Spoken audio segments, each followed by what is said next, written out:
All right. Join in on a little boat soon. Yeah. A little boat. What? Hey, Come to work in a little boat soon. Oh, I know. It was hailing on the way Oh, in. it was? Oh. Little cup of hail. crazy, crazy. But you know, we are here in the Triangle. We are, you know, very, very lucky, very blessed that we are not dealing with what some of the other people in the country are dealing with. 100%. You are correct. We need to stop her. I mean, gotta check myself. Yes. Because I do have a friend that lives in the Austin area, and I did call her, and she's just like finally got their electricity on this morning. Wow. Oh, good. Mm-hmm. And it was so cold, and yeah, in the Texas area, I mean, even inside the house was frozen. The water inside the house. Right. Christy, if I scoot this in, or you go to, is that good? Is that, if this is too close, I just don't want us to look like specks. Are you okay with that? Okay. That gets us a little better image. Yeah. All right. Yeah. Very good. Yeah. So it's an IPA. It's a ride. Right. Yeah. Mm-hmm. Excellent. House Play, one of our staple beers that we created year 1, and we're gonna March 9th, we'll be celebrating year 8. That's fantastic. Crazy. I know. Time flies. Sure does. Yeah, I've had the Acorn. I've had the Sir Walter Raleigh Mm-hmm. Imperial. Mm-hmm. So not another? I've had not another. Yeah, the New England. Yep. Those are all the IPAs I think I've had here. The Black Lager, did you have that this season? Or? We do have it. Mm-hmm. Oh, We do fantastic! have it, I'll the try it Royal. on the way out. Mm-hmm. The Royal was named after the bakery Bakery? that was right there. Yeah, exactly. Very nice. I remember when that bakery was there. No, it's still there. I It's just know, not but baking bread they anymore. were- Right? They're using it for something else. Yes. Well, I appreciate when that happens, when they don't tear down the structure. Right. They just repurpose it. That was one of my favorite things in Italy. I was just blown away by the repurposing of buildings all throughout the little town our study abroad program is in. And you know, there's boutiques in an old watchtower, and just it's fantastic because it gives life to the city. It makes it Look at your sweater. permanent. It doesn't feel like it's everything's refit, you know. Uh-huh. I grew up in Florida where everything is stucco and Yes, yes. Former students gave it to me when I I love was it. working in It the looks visiting fun. program. So are they in the pub? Are you guys in the Raleigh Brewery? we are. This is a Okay. what would you call this? Well, it's what we call the tavern room. It's a room that we rent out for we normally do. We don't rent it out right now because of COVID and everything, but we typically run it out for parties, bachelor party, and any type of event Yeah. type thing. So yeah, but been used for the purpose of this, and then also overflow for indoor winter traffic. Okay, all right. Yeah. That's my friend Elaine that popped on. Hi, Elaine. Hello. She's from Portland, Oregon. Wonderful. Welcome, And Elaine. in the top corner, that's Angela. She's from Meredith College. And I know Paul. What's his name? Paul? Dan. Oh, Dan. And then I forgot this young lady. They're with Raleigh Brewing. Grad school. Yeah. Brewery. Yeah, good. Elaine probably knows about breweries in Portland. Is it Portland, Oregon, or Portland, Maine?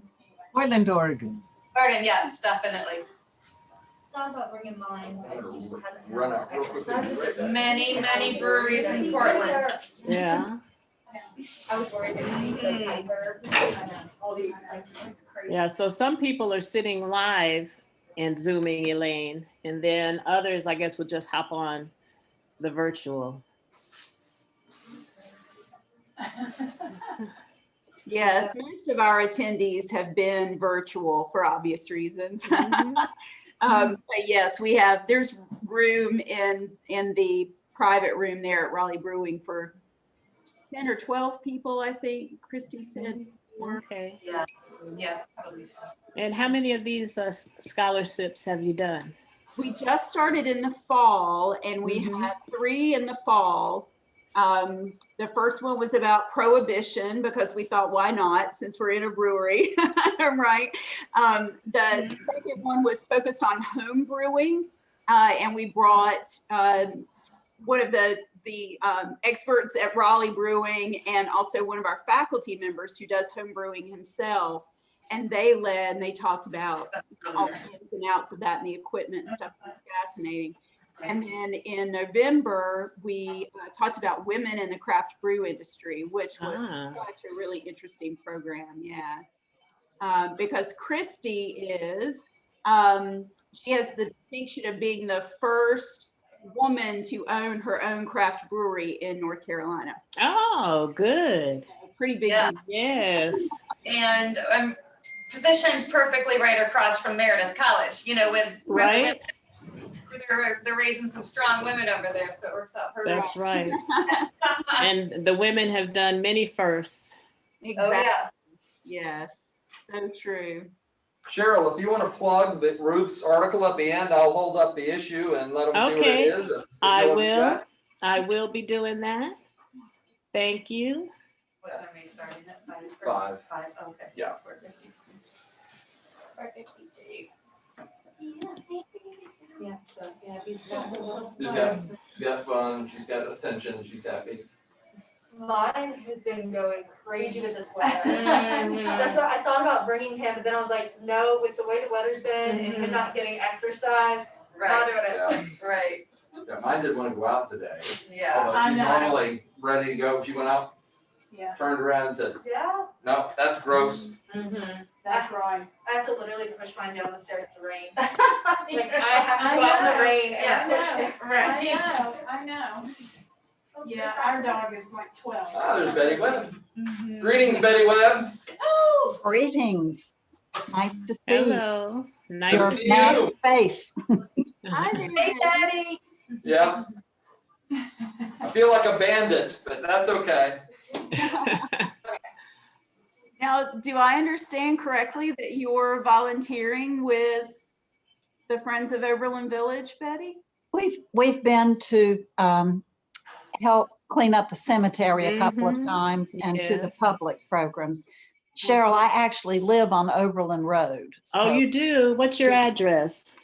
1612. Okay. All right. Well, you're not too far. Not too Yeah, our volunteers are the best.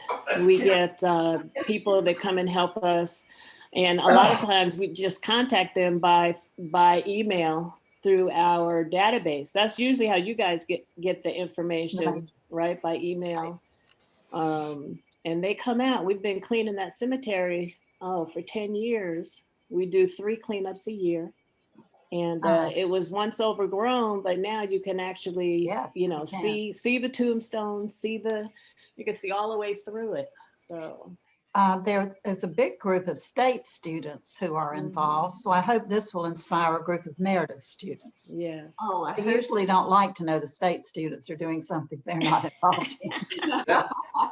That's a Yeah, good the April, Angela, the April cleanup is tied to the day that the Raleigh Service Day is on. Ah. So for those students that have to get that credit, just go to the website and contact me. Excellent. Did you have a good new name for Yeah. Cameron Village?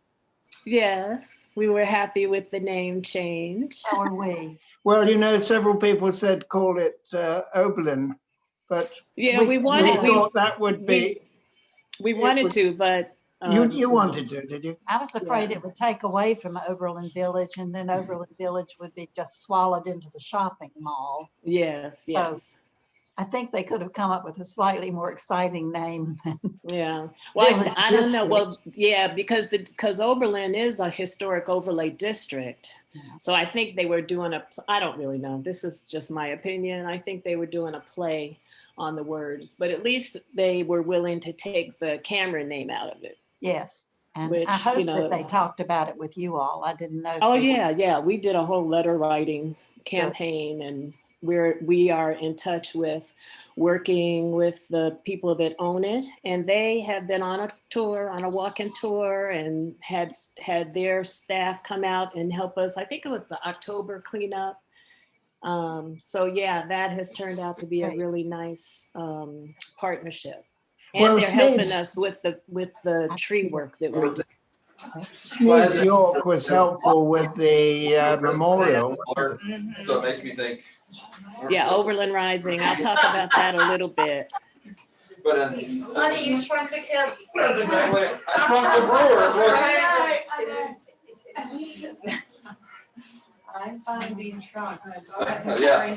I can see shrinking. Me too. I'm at that. Now people are starting to come on. Hello, everybody. In the background.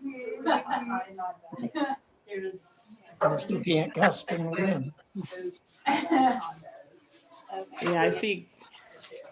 There's Gaston and Carolyn. Yeah, I recognize some people's names. Good. That's awesome. That's good. I'm a school kid. Why do you say North that? Carolina Historical Review is the You're welcome. North Carolina Lit and History Society, and this has got an Oberlin, well, Oberlin article. Where am I? I don't have my glasses on. Yep. Yeah. It's a freedmen's village, actually Oberlin had some antebellum roots they're finding now, so that they can do more digging, they're getting a clearer picture of when that African community formed in there, and it's looking before the war. So Cheryl, we may give it a, we have over 40 people registered. Okay. So we may just give it a couple of extra minutes. to allow Okay. people to come in. Of course, you don't go right away, so they won't miss you, which is the most important thing. Hello. Hi, Gaston. It's wonderful to see you. Thank you for joining us. Some more people on there. Yeah, people are starting to come on. There's one in the chat, let me just see what the chat is.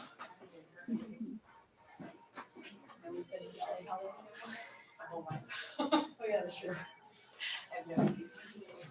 Hi, Lisa. Hi, my friends. It's good to see you. It's good to see you. Thank you for joining us. Are your parents still going to be able to join us? Yeah, yes, they're very excited. They live in, they live in Oberlin and they feel very special. My friend let them come. We're glad you're here. Yay.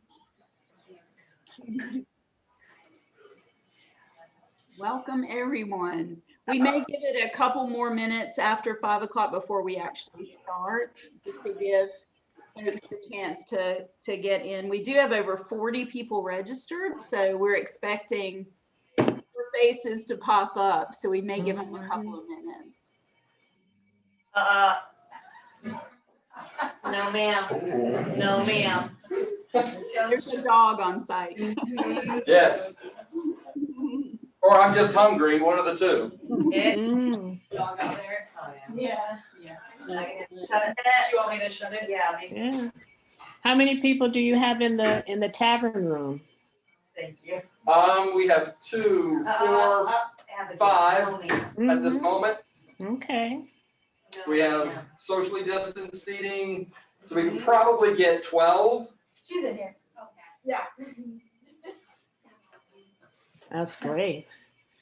Yeah, it's a great facility. I came here for a retirement party about 4 years ago. Really nice place. Yeah. Where is it? This is Raleigh Brewing Company, which is right off of Hillsborough, right across the street from Meredith. Yeah. Right across the street. It's a great place to be.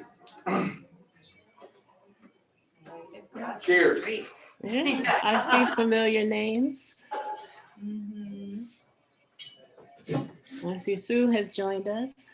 Greetings, Brent. And Brent. Hi, Brent. Nice to see you, Brent. Yeah, some people I get emails from, and some people I know from the meetings and the different projects that we do. Great. This is amazing. So yes, we are expecting a few more people, so I'm just going to give it a couple more Good. officially. Yeah, I'm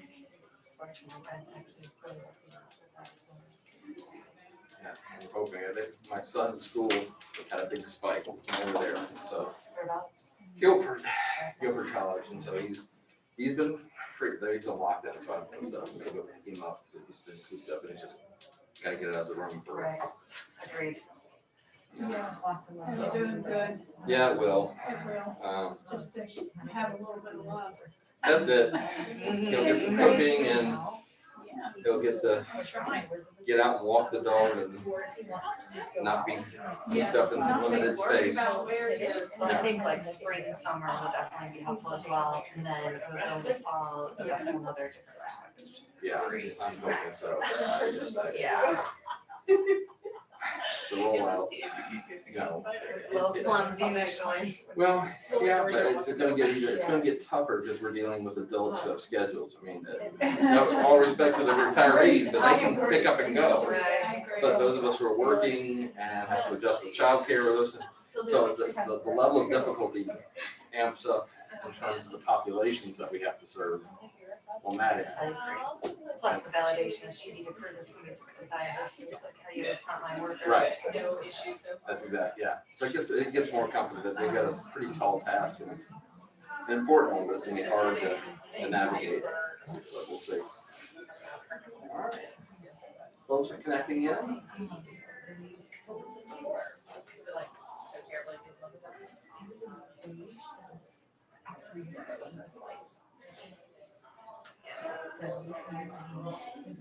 Oh, the chat, hang on. See what she needs.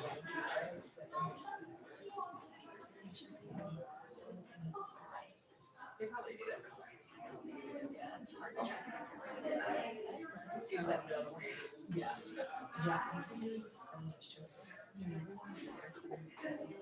I'll leave the chat up in case you. Yeah, we're rolling in. But This is something new we finally got. We got to pay with our lives. I see a lot of people that I. Technology. Yeah. Hi, Judy. Hi, Melissa. So now you can have all. People of it. from, I mean, the cross section of people is Always have that. So that's what you're super neat. is amazing. Thank you, everybody. What we're trying to accomplish with this. Yes. We already have this app, they just add all this shit. Just know that the people that have a thirst for the history. Exactly. And that's what brings people to the Friends of Oberlin Village. It's a love of history plus a love of volunteering and being of service for the community. Yeah, I mean, that's such a wonderful thing. That sense of community is so important to all of us. Maybe more so now than at other times in our lives. New habits and new things can come out. So that's good to keep on that positive side. I'm friends with the curator for the, well, she's part of the National American History Museum, but it's on the, it's in I see Lee and Philip have joined us too. Hey, guys.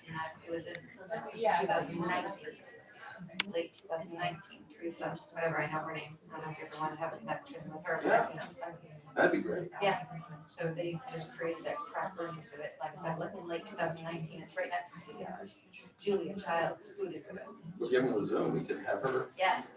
talk about beer That was and cool. We were lunch. actually able to be a part of that because we have a relationship with the first brewery, it's Melvin Brewing, they were the first brewery post-prohibition in California. And her daughter, Randy Luca, lived in Raleigh for a short time. We built a relationship. She's the one who actually contracts out the recipes. She didn't currently have a contract out. She wanted to work with us because we do many things in beer. So we actually have an agreement right now to make that beer. Nice. And we made it for the Smithsonian And so we actually were able to be there during that, like open house. That's cool. Yeah, I've never gotten behind the scenes stuff at the Smithsonian. that was so cool. That It is was awesome. so private, it was really, and like we've got founding fathers and people, so that's really cool. That's great. Yeah. Oh, I'm envious. I know, that was But that would be really fantastic cool. to have her talking about the history of beer and Mhm. Raleigh Very connection. confident about it. Fantastic. Yeah, yeah. All right, so let's go ahead and get started. Welcome, everyone. It's so wonderful to see your faces. We are so pleased to have you here. As Cheryl said, it's wonderful to see the cross section of folks from all around the community, from from different institutions and organizations, and from all over Raleigh. We really appreciate you taking the time to join us in this mostly virtual and very limited on-site environment, and of course in this fairly miserable weather we're experiencing today. I'm Angela Robbins. I am a history professor at Meredith College, and Meredith recently kicked off a community and corporate outreach initiative. And this is how Scholarships was born. My colleague Dan Fountain and I were talking about ways that we could create partnerships and collaborations with neighbors in Raleigh. And Raleigh Brewing is sort of an obvious connection, not only because of proximity, they're right across the street from our campus, but also because Raleigh Brewing Company has the distinction of being the first woman-owned brewery in North Carolina. So as a women's college, we recognize lots of potential in joining forces with them.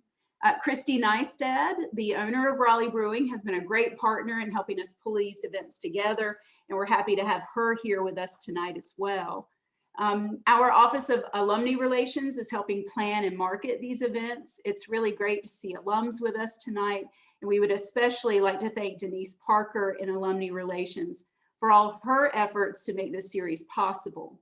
Also, thanks to all the staff at Raleigh Brewing. They've been so helpful in promoting and supporting the Scholarship Series. And now, before we get started with our main event, which is our presentation by Cheryl Crooms Williams, excuse me, from Friends of Oberlin Village. I'm going to turn it over to my colleague Dan, who is actually on site at Raleigh Brewing with Christy Neistat. Take it away, Dan. Good evening, everyone. I'm in the happiest place on earth, as we call it, the tavern room here at Raleigh Brewing Company.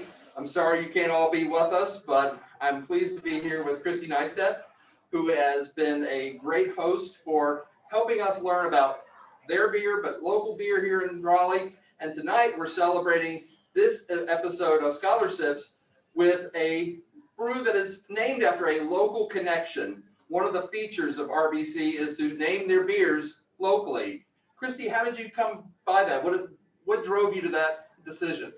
Well, having the name Raleigh Brewing definitely helped kind of create basically the founding of, we wanted the brewery to be not only named after the city, but then also to have basically to tell the story of the city a little bit. So when we first created the beer brands of Raleigh Brewing, our staple beers, which this right here is the House of Clay, all have a story about a little bit of a historical piece of Raleigh and basically what happened at the beginning. So with House of Clay, this is actually named after the clay. So Shaw University was the first buildings of Shaw University were made of the bricks were made of clay that some of the first students actually used. They actually created the bricks and helped create the first buildings of the Shaw University. So that was an infrastructure that's obviously very deep entrenched in the history of Raleigh. And when we were making this beer, which is a rye IPA, it's a IPA that it's really well balanced. The rye gives it a very smooth aftertaste, so you don't really get the bitterness that you would typically get in a hoppier beer. And it's actually one of my personal favorites. So, well, cheers. Cheers. That's good beer, and it's a wonderful tribute. We're right now partnering with Shaw University on an effort to document the legacies of slavery in North Carolina. So this is a wonderful addition to this focus on local history tonight. So with that, we'll turn it back to you, Angela and Cheryl.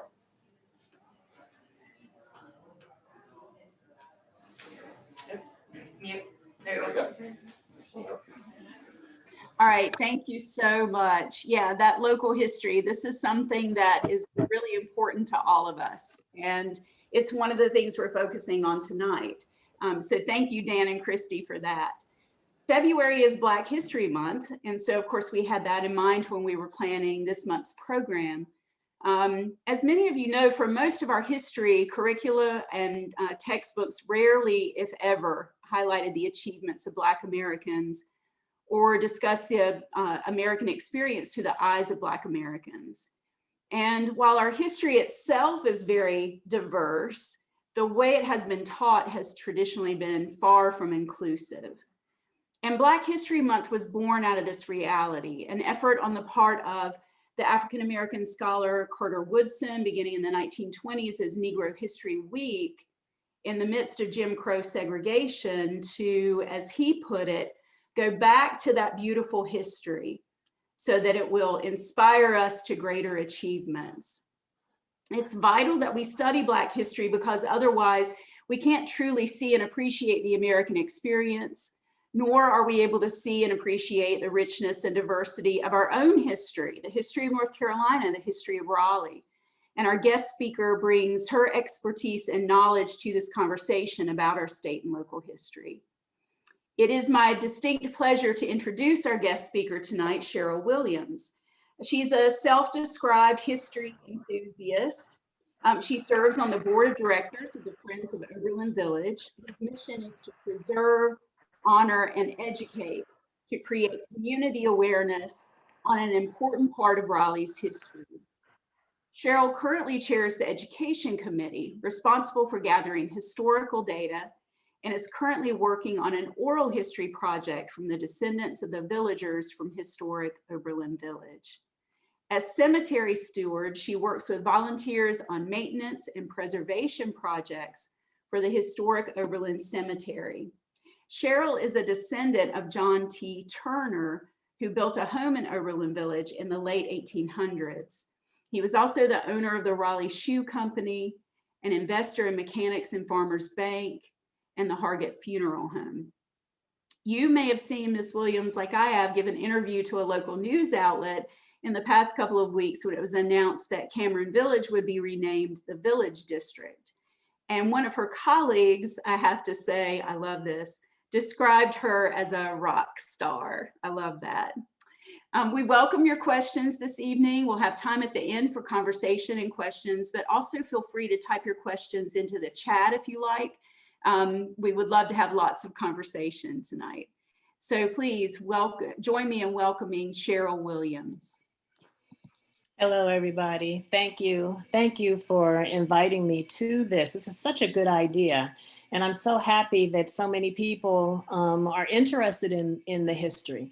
My mom was a history teacher, and she would intertwine all people's history in with the American history, because it really should be taught all together, because it's such a beautiful overlapping of contributions from a lot of people, from Black, Indigenous, people of color, and as well as the majority population, because that history also is not accurate.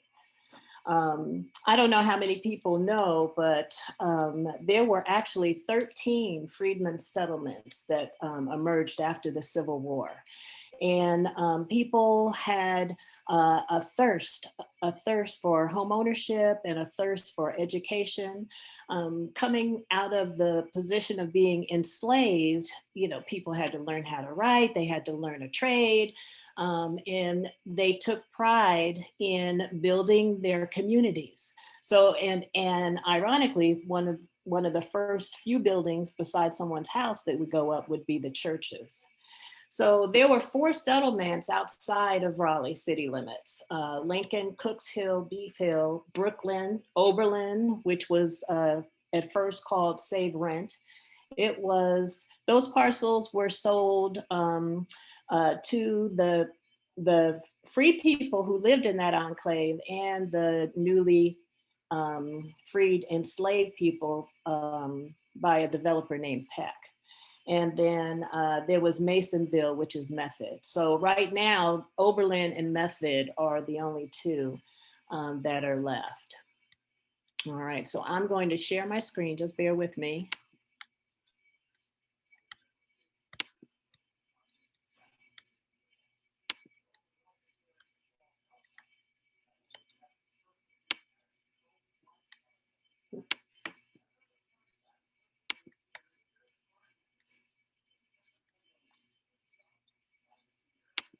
That's one of the animals in the Oberlin Zoo.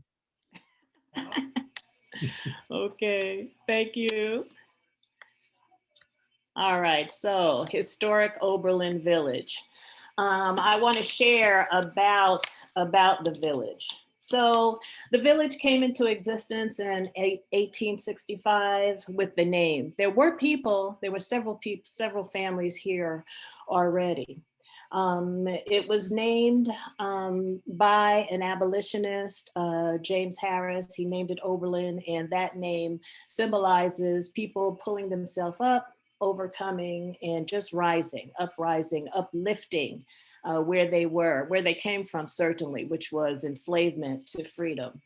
The land owned by Lewis Peck, he was the developer. It was divided into acres bounded by what is today known as Cameron Park, Glenwood Avenue, Fairmont, and Hillsborough Street. So that was pretty wide swath of land. For those of you who are living in Oberlin now, you can appreciate how large that community was. The land was sold to the people for $90 a lot, basically. And may I add, that was probably more expensive than what other people buying in Raleigh paid. Homes were financed by North Carolina Land Company, National Freedmen Savings and Loan Company, as well as Raleigh Cooperative Land and Building Assets. The mortgage payments were about $10 a month. And you know what's interesting? When you look at the census, sometimes the later ones will show how much people paid either in rent, how much land they owned, you know, how many people were in the household, with what their occupation was. So the people had a variety of skills. In 1868, thereabouts, the population was about 6,000 in Raleigh, 6,200, and Oberlin had about 750 residents. A few of the original homes remain, and I'll be showing you pictures of those later. And some have been restored, but there's still through the area remnants of the bungalow type style houses that the people owned. It was settled during the Reconstruction period. And this was a period that we don't talk about too much in history. I don't remember learning that much about it, but since I've been working with the Friends of Oberlin Village, I've come to know that that was a time of great progressiveness. I learned that the people at that time were the poorer people and the people of color were Republicans or populists, and the supremacists, if I can use that word, were the Democrats. So as for that Reconstruction era, that's when you had legislation that came about for school for everybody, free school for everybody. So public schools were developed. You had people could vote. They were male, but people could vote at that time. So you had recently freed enslaved people that were able to have representation, right? They were able to have that American dream, that American ideal. So you had a lot of people of color working together. And when I say people of color, there's not only the enslaved people, it's other people. There were Native Americans here. There were poorer whites that were here that benefited from all this legislation that was able to get approved during Reconstruction. Well, after a while, that was not acceptable. And so the people were legislated rather harshly by the Democratic Party. They basically took over and illegally placed themselves in positions of power and then started backing back all the different legislation. So the majority during this time, the majority of the newly freed people had two passions: home ownership and education. And even today, for most people, no matter what your ancestry is, it is still a dream for people to have their own home and to get an education if they choose to. And affordable education. You know, back in the day, only the very wealthy were educated. Now today, we have people from all strata of our socioeconomic area that are able to be educated. Oberlin School was established during that time. Coming out of Washington, D.C., there were people that were sent to open up schools, teach the people how to read, teach vocation. So that was an exciting time. And Oberlin School actually started in what is now Wilson Temple Church in the basement. And then as they grew, they moved across the street and eventually became an elementary school where some of the people that are even in my generation went there before they closed it in 1965. There was also a university, which was a trade school and university started by Reverend Latta. There is a Latta Park that is still in existence. The city of Raleigh is partnering with the Latta Foundation to improve that area in terms of the historic significance. I thought it was interesting that the original village of Oberlin didn't have a fire department or a police department. There was no need in the village proper. There wasn't a whole lot of criminal activity. Two churches were established early on, and Wilson Temple is one, and the other one is Oberlin Baptist. Both these churches are still in existence. They still thrive. And I always invite people at this point to come and visit. Go to the Baptist church. You know, they say that hour on Sunday is still the most segregated hour, and a way that we can learn about each other more is to go to church and worship together. We've had joint worships with Wilson Temple and several of the churches up and down Oberlin Road. So we do an Easter service together, Thanksgiving and Christmas several times. And even the other churches in the area, we have had work done. Oberlin was a completely self-sustaining village. Its inhabitants enjoyed a reputation for being inherently intelligent. And I have to tell you, as a person of color, you know, complimenting somebody that they are so intelligent, they are so articulate, they are so that when you wouldn't compliment another person of that is sometimes a way that we I'll just leave it at that. I'll just leave it at that. There were many occupations. They were masons, carpenters, shoemakers. They're farmers. Many people were farmers. A lot of entrepreneurial spirit, both the men and the women were entrepreneurs. Where the parquet is where Oberlin Rising, there are plaques in that area that talk about the different people in the village and what their occupations were, what their contributions were. And when you're driving down Oberlin Road, when you see the pillars sticking up in front of I guess that's York Properties, on the back of it, impressed in that clay, are are symbols of the industries that were there. A ruler for the teacher, material for the seamstress, the gavel for the judge, the trowel for the masonry, and the hoe for the farmer. Second generation, they were educators, painters, barbers, and laborers. Their first offspring produced doctors, lawyers, a pharmacist, and a grandson of James Shepherd, Dr. James E. Shepherd, born on Oberlin Road, founded North Carolina College, which is now NCCU. It's a part of the UC system. Many other educators were born and reared in Oberlin from its inception, I'm sorry. So early on, believe it or not, there were 6 grocery stores, there was a lodge hall, a building for the Daughters of Oberlin.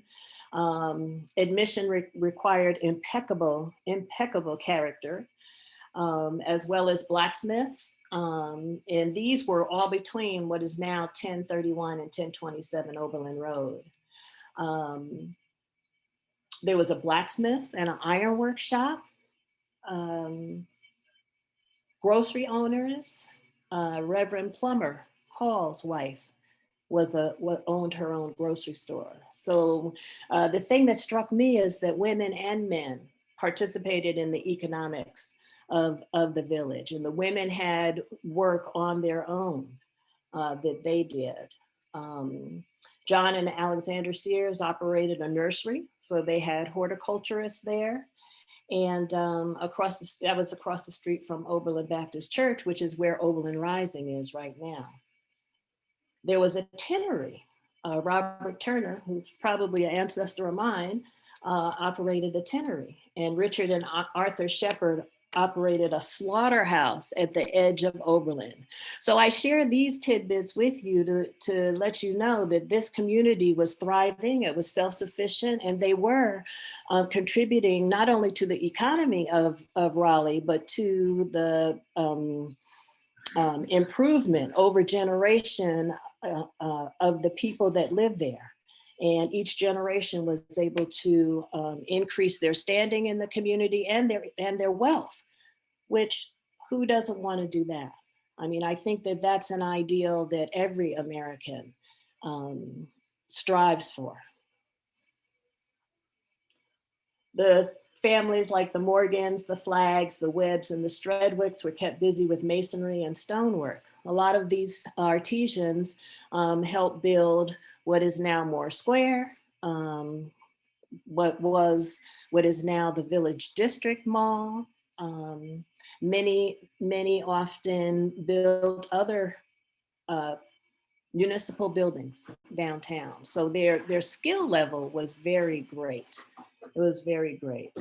The expert carpenters and painters were the Williamses, the Scarvers, and the Hopkins. And it was Ellie Haywood that was a midwife in there. There were some medical doctors as well. We were told from some of the elders that blackberries and fruit trees were in abundance. And I remember visiting my grandmother, and she had fruit trees in the yard at 1002 Oberlin Road. And we would love to have, she would can the fruit. We would love to eat the preserves with her homemade rolls. That was exquisite. Some people raised chickens, some people raised hogs, and then the village also had its own cemetery, which you know about. It's the historic Oberlin Cemetery. It's behind Interact. The Interact building, if you're familiar with Oberlin, Oberlin Road. So a few of the graves are marked. There's some that are not marked. And it is known that the original settlers were buried there. The land was purchased, 16 acres of it was purchased by Jesse Pettiford, who was a free man, and he was a farmer. And his children inherited it, and they sold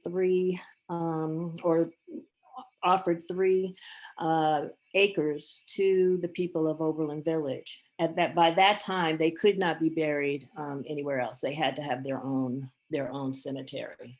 The plots are family plots, 6 to 8 people in a plot. They lay facing the rising sun. I learned something new in talking to some other people that are interested in historic cemeteries, that often the enslaved person, if they are buried in a white cemetery, they're buried at the foot of their master. I did not know that. That was something that I've learned recently. So we have had the cemetery scanned. We know how many people are there. We're working on a digital death registry and researching the genealogy for the people that are buried there. So you get a lot of stories. It's amazing when you go back and actually take the time to research some of this stuff. You learn a lot. For entertainment, the people used house parties, picnics, and pull-in park, and we still do that, don't we? And church functions. We weren't free to just go and hang out downtown or go to the restaurants or the areas in Raleigh proper. So people had to, create space within Oberlin, within their homes, within the churches for entertainment. And there were these lodges where people would get together and have a celebration. So Oberlin peaked in about 1903 to 1940. Meanwhile, what's happening politically is, as we know, is that the slave laws and Jim Crow laws have been reinstituted. So the freedoms that were so hard won during Reconstruction were slowly but surely taken away. And then we have instances where people actually incite, prominent, respected people incite riots in places like Wilmington and basically destroy the town and just totally disrespect the people that are there. Oberlin in the late 20s, the Depression descended, and so people had a hard time during that. And you also had the Great Migration going on, where people were leaving the area because the opportunity just was not there. You had people who were educated, they had degrees, and they couldn't get professional jobs just simply because of their color, simply because it was not acceptable for them to have the same kind of job as the majority. So I told you how large that area was. In 2018, we had the privilege of getting approval from the city council for Oberlin, a remnant of Oberlin, to be a historic district. And what that means is that, can you see my screen? Okay, so I'm going to see my cursor as I run around.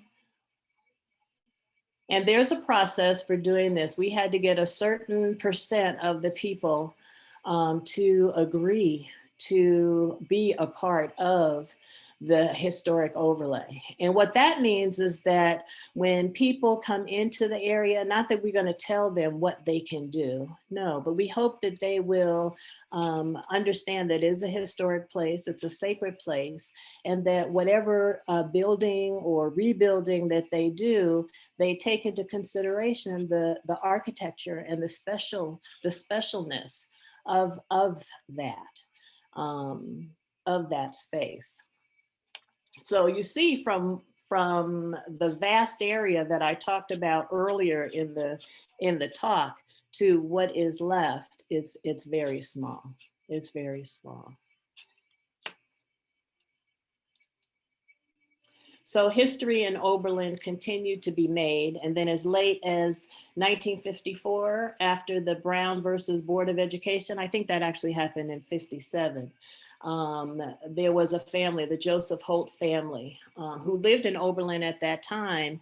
They wanted to test that decision, and they were not allowed to enroll. Junior, the son, was not allowed to enroll in, I believe it was the elementary school or the high school at that time, and they were not able to do it. They took that case all the way up to the Supreme Court, and it was dismissed and for just nebulous reasons. And soon, though, people didn't have a choice. The government, the federal government, came in and insisted that the states, particularly in the South, integrate the schools.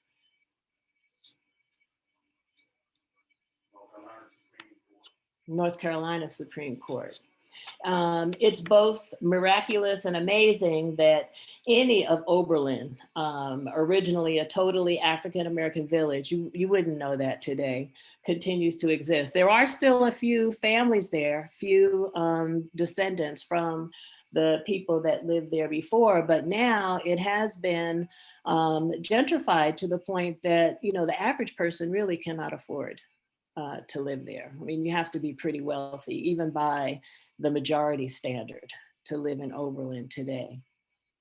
It was a constant fight without soldiers to maintain any of the village, and it persists. And that's one of the areas that the volunteers of Oberlin Village are really good about, is to preserve this history.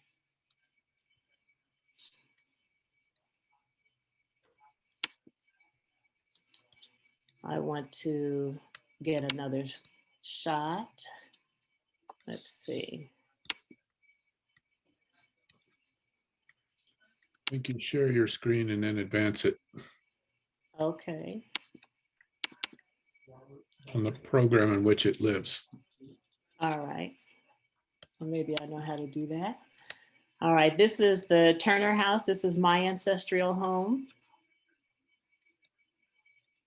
And my great-grandfather, actually, I can go back through some of the work that we have a genealogist that we that has been doing great work. And I have recently found out that I am willing to share that my great-great-grandfather, he was sold as a little boy from the Umstead family to the Cameron family.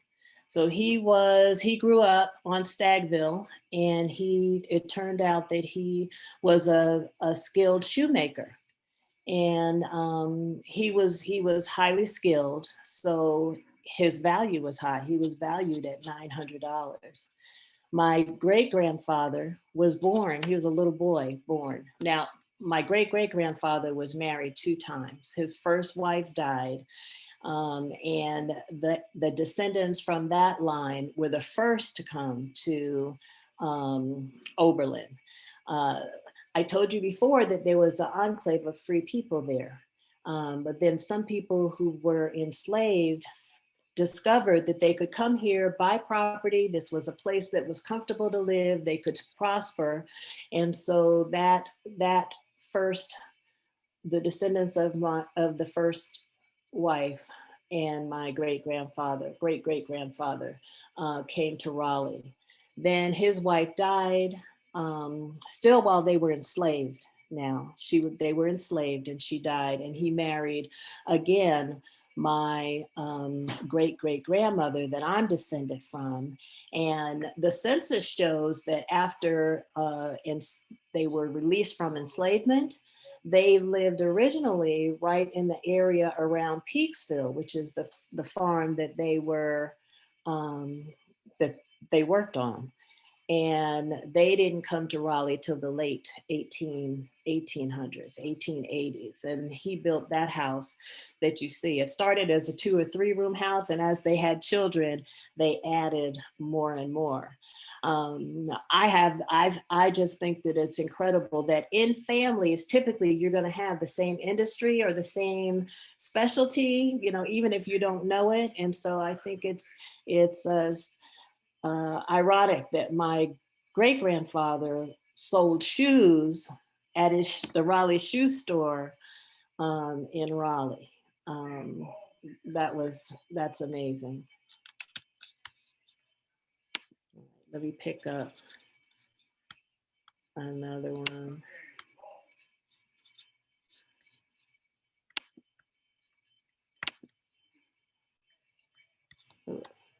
Just bear with me, I'm sorry. Then this year we have had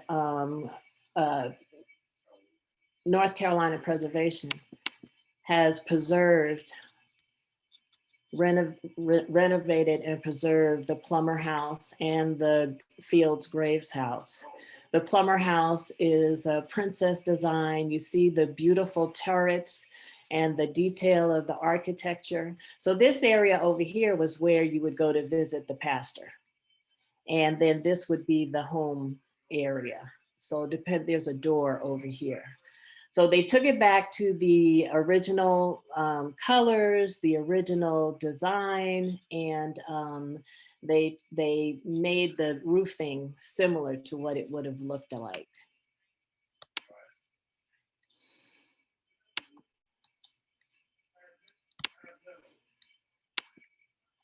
The other house, the Fields house, this one too. Now this one was a 2-story, and this was owned by 2 families. And they were first generation, came out of slavery. I believe one of the families was even a free family. But one of the people I wanted to tell you about is the sons was an attorney of Willis Graves Jr. He worked with Thurgood Marshall in the NAACP. He went to school at Howard University. And he also started one of the social groups, social fraternities in the African American community. But you can see the detail of this. And what Preservation North Carolina did, if you look at the railings here, they really used as much of what they could find when they were going through that. So you see some differences in the railings, but they did that to keep it authentic. And you had this beautiful turret work up here. So they did a good job.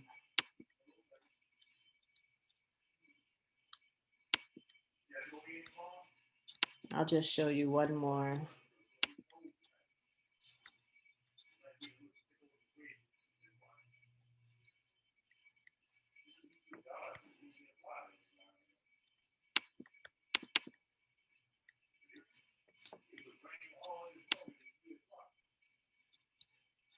All right, can you see? Can you see that screen? All right. So I wanted to talk about something a little bit different. So because we're in a pandemic, I thought it would be fun to just talk about a little bit. This little exhibit was done by some students from North Carolina State. So we've talked about Shaw, and the thing about Shaw was it was an institution that allowed the folk to be educated. They also had a medical school. The Leonard Medical School was established by Shaw. There was a group of 3 doctors that were the first to get their license from the state of North Carolina. One was Dr. Lawson Andrew Scruggs. He graduated from Shaw. He was a member of the first class of doctors at Leonard Medical School in 1886. So right out of being freed from enslavement or right out of emancipation, you had people that worked hard enough to learn and to get a degree. A pharmacist, one of 3 of the first Black physicians to get a new North Carolina State Board of Pharmacy license. He was a lecturer as well at Shaw and at St. Agnes Hospital. He co-founded with Manassas Pope, who's a name you're familiar with, Old North State Medical, Dental, and Pharmaceutical Society. And later the Raleigh chapter was named L.A. Scruggs Medical Society. And these societies were set up so that the doctors and the pharmacists could keep up to date on, new technologies. They could meet, they could share their experiences, they could share their skill set. And of course, they could not join the majority societies like this. So they started their own. So this LA Scruggs Medical Society is still going on now. You'll notice the picture of Dr. William Bryant Pettiford. He's a descendant of Jesse Pettiford, who owned that 16-acre farm. So he would be the second generation after Jesse.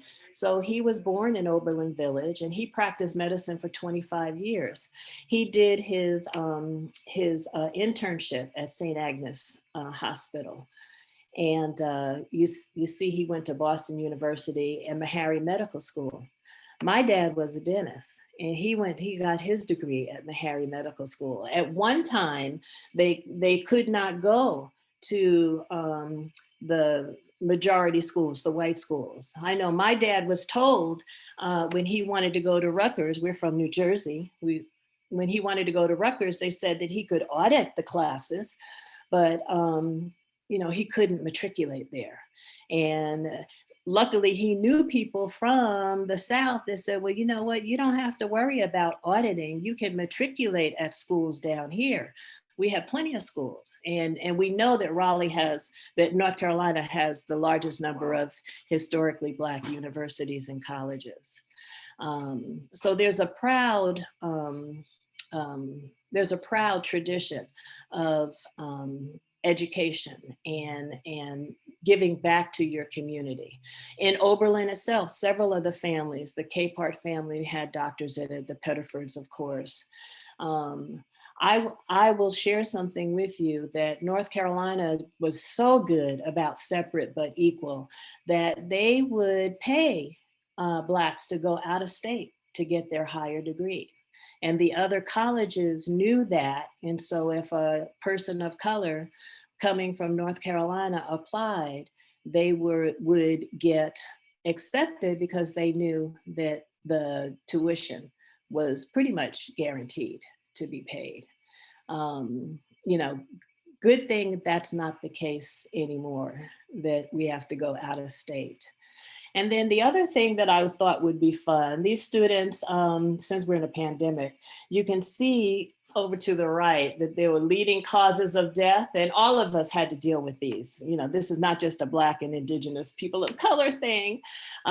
Tuberculosis, cholera, and typhoid were the main causes of death.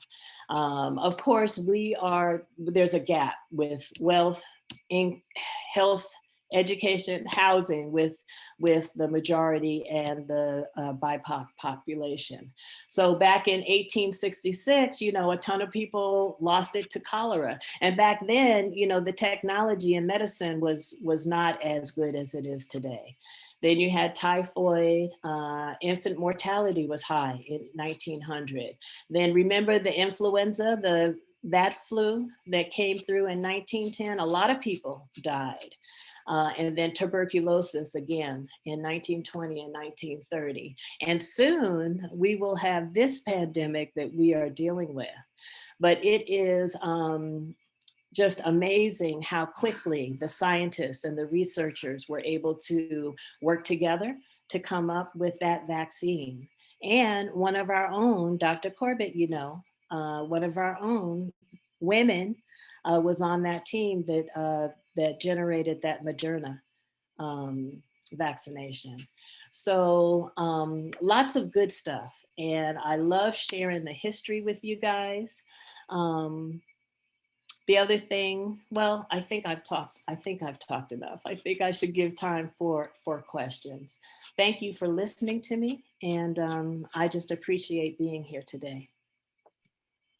Oh, wonderful. Thank you so much, Cheryl. My goodness, just packed with info. I couldn't write the stuff down fast enough. So we really appreciate that. I'll let everybody know too that there's some great stuff going on in the chat. Some attendees have typed some great information in the chat that might be interesting to you as well. So check that out. Do you want to ask, are there any questions? Angela, I'd be happy to answer if I can. And anybody else that's on the line from Friends of Oberlin Village, jump in. Okay. Can I ask a question? Yes, hi. Oh, thank you. Thank you. I just want to say, first of all, Ms. Williams, thank you so much. This was so educational. I learned much more than I anticipated. So this is wonderful.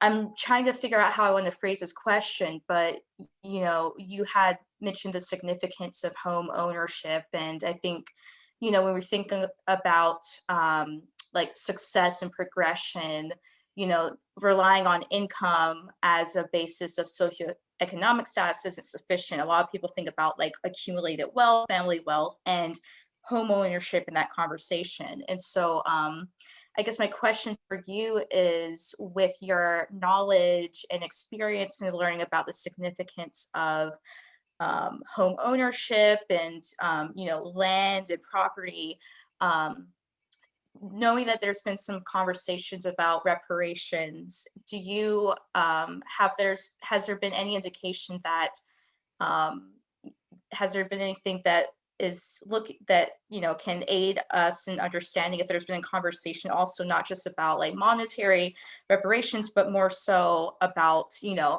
having, you know, a lot of African American have their, you know, lineage that is attributed to these like communities. And I just was wondering if you have been privy to any conversations around that, of kind of saying that, hey, you have lineage and rights to this property because of your family. So I'm just curious if that has ever entered into your research or conversations.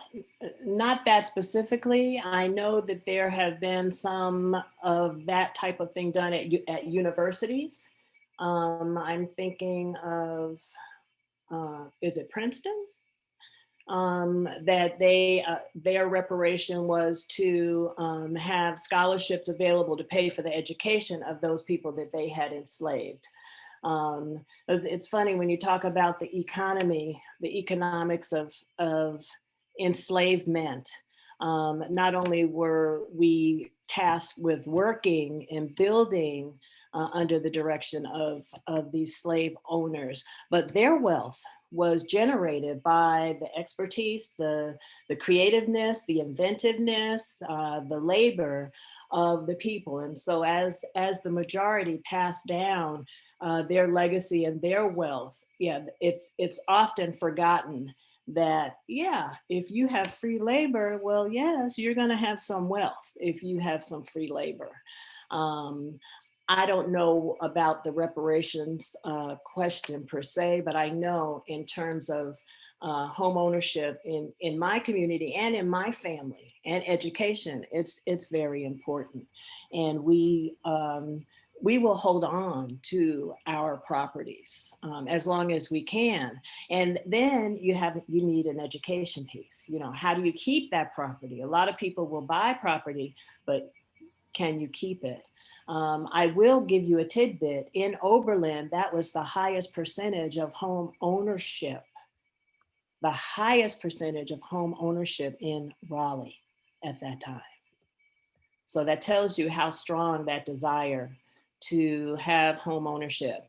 And a lot of the homes were sold, you know, because, you know, the Great Migration, the Depression. So you have a lot of reasons why people would leave the area and go north where they thought there would be more opportunity, or to the Midwest, or even to the West Coast. So that's a whole conversation, ma'am. Thank you. I hope I answered it. My heart is beating fast to hear this question from Melissa. I'm Sue Adley Warwick. I'm a volunteer with Friends of Oberlin Village. And we've just started a committee to start looking into the history of the changes in home ownership, even if we start with the small area that is within the historic overlay district. Now it's about 45 homes. And we can go back to a certain extent with the electronic records. And I think we can put that in the context of changes that happened during the Great Depression, how real estate interests came in and affected the balance. We can think about what would be really a just solution. There are older people living in Oberlin now who, my surmise is when they were actively working, that they were underpaid compared to their white counterparts doing the same occupation. So that would mean there wasn't as much in their Social Security. They were unable to get a good bank loan during redlining in order to keep up their home, et cetera, et cetera, et cetera. So these things pile one on top of the other. Now with the real estate pressures on the area, their property taxes are going up to a ridiculous level. And they may be squeezed out of their homes just by that factor. So we are trying to identify those places that look like they could be the most susceptible to that kind of exploitation. I dream about maybe getting an energy behind some proposals to really modify laws affecting real estate transactions, property taxes, and so forth, in order to try to bring this back to a balance. The laws we have now look on their surface to be race neutral, but in fact, they fall harder on people of color. And what we do. So Melissa, I will make sure that Angela knows how you can contact me. If you are interested, we would love to have more people jump in on this and help develop the questions and look for answers. That's wonderful. Yes. And as a matter of fact, we had at least 2 questions in the chat about volunteer opportunities. Oh, that's yes. something. Yeah. Any one of you associated with Oberlin. You can go right to the website and the contact us and put in, when you contact, you email us and say what your passion is, what you'd like to work on, and it is distributed to the appropriate committee. I see Gaston has his hand up. I see. I did right. Just a quick mention, tagging on to what Melissa brought up and Susan Adley Warwick brought in. It's not quite directly related to reparations, but Friends of Oberlin Village and Preservation North Carolina have had discussions, but really haven't brought it to a fore about how to educate the people that own historic properties that are pressured to sell them because there's so much economic pressure. How we can educate people who exist now in the village and historic property not to have it torn down and replace it if it's even close to being historic, so we don't lose what's still left. And so that's being held. And the second thing that I sent it in the chat, but if you haven't seen A Village Rooted in Freedom, the documentary, you must simply watch this sometime. You will be uplifted and informed, and it breathes life into this whole presentation. Not that Cheryl doesn't always breathe life into it, but it's also a really nice documentary. It won some awards, and it's very pleasant to look at. Yeah, that's on the website as well, friendsofoberlinvillage.org. It's called A Village Rooted in Freedom. It's painful to look at, but informative.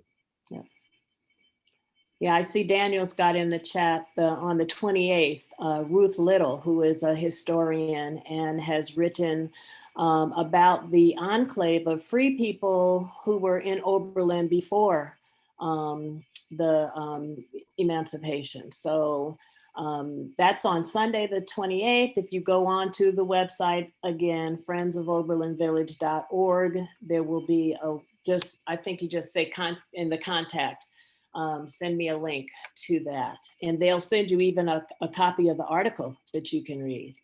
That's wonderful. Yeah, that's wonderful. So yeah, my colleague Dan Fountain put the entire title and publication info of Ruth Little's article in the chat. But yes, to hear her talk about her work on the 28th would be wonderful. That would be nice. Yeah. So maybe several folks that are with us today will be able to participate in that. Are there other folks that want to just jump in? Do we want to ask one more question before we officially sign off? I have a question. Go ahead, Brent. Yeah, thanks, Cheryl Williams, for being here and for your very informative, lively talk. I just have a quick question. We all know, if we've been in Raleigh for a while, that the streetcar made it along Glenwood, it made it along Hillsborough, it made it along Clark, Did the streetcar ever go up Oberlin Road? Not that I'm aware. Okay. Yeah, not that I'm aware. All right. Yeah, that's really interesting too. So something else that we might try to look into. See if we can put our collective brains together and figure it out. Yeah. I also have a really quick question I would like to ask. Go ahead, Shanice. Thank you. My name is Shanice Johnson, and I'm an alumni of Meredith. I graduated in 2011. But I just wanted to know, Ms. Cheryl, if you were aware of any other structures or buildings or communities in or outside of the Oberlin community whose, I guess, namesake maybe shouldn't be memorialized in the way that they are. I am not aware. I'm sure there's some, but I am not aware. If you contact me through Friends of Oberlin Village, we can probably come up with a list. I'm not sure, Sue or Gaston. I mean, I have to tell you that even though I knew Cameron was the largest slaveholder in North Carolina, he wasn't he wasn't a real good slaveholder. He was very harsh and really did treat his enslaved people like property, even though it looks like he was family oriented and would allow families to be together as units. That really was to keep people from leaving. But until I found out my history and it's a personal piece, I didn't understand that. I didn't understand that. One of the beautiful things that has been done, Sue was on a committee that was able to get one of the Cameron streets name changed in the little development that's next to the Turner House. And there's a whole process. And I know the people in Cameron Park are looking at trying to do some changes. I'm sure there are plenty of names. If you just take a look at who was in the legislature, the president, Congress, or you could do a little bit of research to find out who's. And I also want to say that it's good to change a name, but I would really like to see more policy change. Like Sue was talking about, changing the way these laws are legislated, making it more equitable, not only for Blacks, but women, people of color, equalize the different legislation and different rules that are out there that tie people's hands who are in authority. The laws that are on the books tie their hands, and it's difficult to be equal when the law is so unequal. When if you have one kind of infraction and you're Black, you get this sentence, and if you have another kind and you're white, you get another sentence. Also, just to take out the bias in education. The history that's in the books, especially in the South, is the work of the Daughters of the Confederate. I don't know if that's the right name. I mean, they actually had the ability to dictate to the authors of the history books and the publishers what went in and what was left out. So that should not happen. The historian should be able to include all of the history in the books, and it all needs to be taught, because it's not just that our history is hidden in terms of BIPOC people. It's the whole thing. The whole thing is wrong.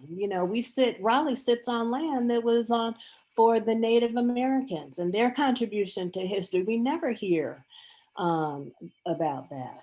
They have doctors and farmers and people that stand up. The women, like you said, our gracious host, Christy, first woman to own a brewery in North Carolina. Really? This is 2021. And the obstacles are not always blatantly in our face. So we have to really use education. And that's one of the pillars of Friends of Oberlin Village, is to educate. And I'll tell you, I believe that that's what happened with the renaming of Oberlin Magnet Middle School, the Village District Mall, and also that Wake Med decided to not have Cameron in their name. And the work that Sue's committee did on that Cameron Manor Street over there in Oberlin, to be able to actually get, and once people know and you share the information with them, of course, yes. You know, I can't tell you how I understand what microaggression means today, whereas 6 months ago, I didn't, only because I didn't know my own history. And I challenge everybody on this Zoom meeting, you know, ask whoever the oldest person is in your family, ask them, you know, where'd we come from? How'd we get here? Why'd we come here? What did we do when we were somewhere else? Because the only people that were here before any of us are the Native Americans.